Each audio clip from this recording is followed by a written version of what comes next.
पुस्तक वाचन हे पृथ्वीवरील सर्वात जास्त फायदेशीर कामापैकी एक काम आहे. वाचनाने तुम्ही सर्वात हुशार लोकांनी आधीच शोधलेल्या गोष्टींमध्ये डायरेक्ट प्रवेश मिळवता.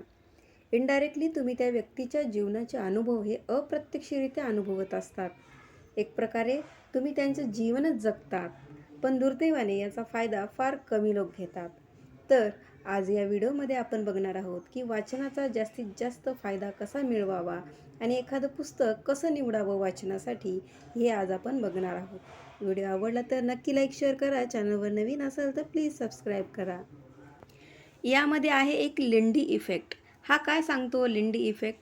तर पुस्तकाची आयुर्मर्यादा त्याच्या सध्याच्या वयाच्या प्रमाणात असते. म्हणजे काय? तर पुस्तक जितकं जुनं असेल तितकी भविष्यात टिकून राहण्याची त्याची शक्यता जास्त असते. मग तुम्हाला प्रश्न पडला असेल की अशी पुस्तके कोणती वाचायची? जी दीर्घकाळ टिकलेली पुस्तकं आहेत ते वाचण्याला प्राधान्य द्या.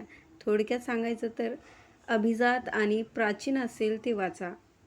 मग पुस्तक वाचताना ते आत्मसात करण्यासाठी वाचायचं की फक्त पाने चाळण्यासाठी, हे तुम्ही ठरवायचं.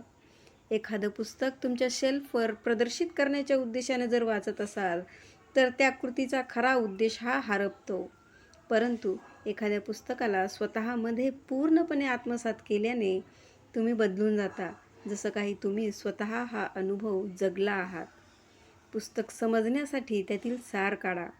हा जो सारांश आहे तो स्वतःच्या शब्दात, स्वतःच्या विचारात लिहायचा. अशा सारांशाने ते पुस्तक अधिक खोलवर समजून घेता येतं आणि आत्मसातही करता येतं. पुस्तकाचा सार काढल्याने समज विकसित होते, अंडरस्टँडिंग पॉवर डेव्हलपमेंट होते आणि याच समजेचं, अंडरस्टँडिंगचं ज्ञानात रूपांतर होतं. आत्तापर्यंत तुम्ही अशी कोणती पुस्तके वाचलेली आहेत? जर तुम्ही पुस्तक वाचलं असेल, एखादं पुस्तक वाचलं असेल तर नक्की आपल्या कमेंट बॉक्समध्ये त्या पुस्तकाचं नाव लिहा. आणि अशी कोणती पुस्तकं तुम्हाला वाचायला आवडतील तेही तुम्ही कमेंट बॉक्समध्ये कमेंट करून सांगू शकता. हा व्हिडिओ तुम्हाला कसा वाटला नक्की आपल्या कमेंट बॉक्समध्ये कमेंट करून सांगा. आवडला असेल तर नक्की लाईक शेअर करा आणि असेच व्हिडिओज मिळवण्यासाठी आपल्या चॅनलला सबस्क्राईब करा. आपल्या चॅनलचं नाव आहे स्पॉटलाईट मराठी 2.0.